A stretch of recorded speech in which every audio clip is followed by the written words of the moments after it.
ऊपर पात्र आदि रख दिया जलाशय, फिर अपन ने घी का दिया लगाकर पूजन भी कर ली। तो जो चतुर्थी का पूजन करने वाली होती हैं, जो चतुर्थी का नियम व्रत धारण करने वाली होती हैं, बड़ी बड़ी चतुर्थियाँ करती हैं या उसका नियम धारण करती हैं, तो चतुर्थी का जो पूजन करती है वो किस चीज के लिए होता है? केवल संतान, पुत्र, परिवार, हमारा कुटुंब, हम जिस कुल में हैं हमारा कुल वैभव की ओर बढ़े, संपदा की ओर बढ़े और उसकी आयु बढ़े,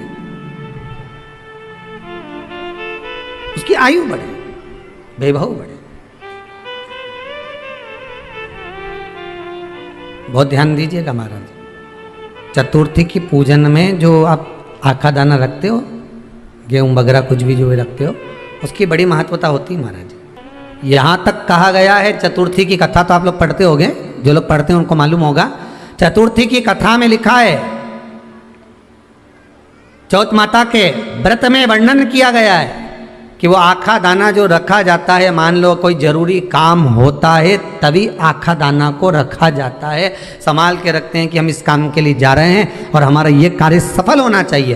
तो जिसने चतुर्थी का व्रत करा है, जिसने चंद्रदेव का पूजन करा, चतुर्थी का व्रत करा, वो गणेश जी से विनती करके वहाँ से 2-4 आखा दाना उठा ले, और जो व्यक्ति का काम अटक रहा है अपने ही घर का, पर दूसरे कुल को नहीं देना, अपने ही कुल के अंतर्गत जो काम अटक रहा है उसकी जेब में, उसके पल्लू में उस चीज़ को रख दिया जाए। तो चतुर्थी जो अगली आती है, जैसे आप महीने की करते हो तो महीने की, और आप जैसे करते हो कि 4 अलग बड़ी बड़ी चतुर्थी करते हो तो उसके अनुसार आपका कार्य सिद्ध होता ही है। उस आखे दाने का इतना महत्व होता है क्योंकि चतुर्थी का व्रत करने वाली माता जब व्रत करती है तो स्वयं चतुर्थी की कथा में लिखा हुआ है कि पार्वती जी गणेश जी से चतुर्थी की कथा बचवाती। चतुर्थी की कथा बाची किसने थी? स्वयं गणेश जी महाराज ने। और सुनी किसने थी? माता पार्वती। बाचने वाले गणेश जी थे, सुनने वाली माता पार्वती थी। तो चतुर्थी की कथा जब होती है तो उसको स्वयं गणेश जी बाच रहे हैं। तो व्रत कौन सुन रही है? माता पार्वती। और आपने जो आखा दाना लिया वो गणेश जी के भाव से लिया, गणेश जी से निवेदन करके, विनय करके, प्रार्थना कर कर उसको प्राप्त किया। लक्ष्मी, वो कौन से 2 स्थान है जहां तू जाना पसंद नहीं करती है? लक्ष्मी, वो कौन से 2 स्थान हैं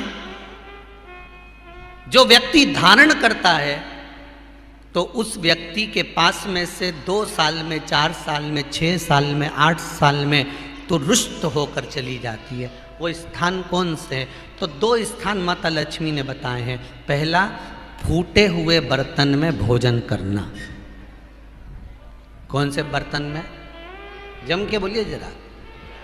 जो टूटा बर्तन होता है, खंडित बर्तन होता है, फूटा हुआ बर्तन होता है, कहीं गिलास की किनोर टूट गई है, कहीं कटोरी की किनोर टूट गई है, कहीं थाली की किनोर टूट गई है, और तुम कहीं प्लेट की किनोर टूट गई है और तुम उसमें भोजन कर रहे हो, तो टूटे हुए बर्तन में भोजन करने वाले के पास में लक्ष्मी छिन्न हो जाती है, उसका भाग्य भी फूटे हुए बर्तन की तरह हो जाता है। ये लक्ष्मी का। और दूसरा,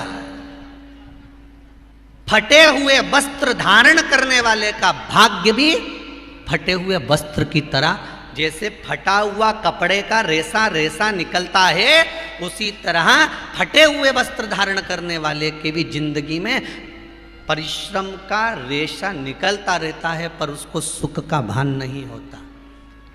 आज के जमाने में ये फटे हुए कपड़ों का फैशन आ गया, ये बड़ा दुख की घड़ी है।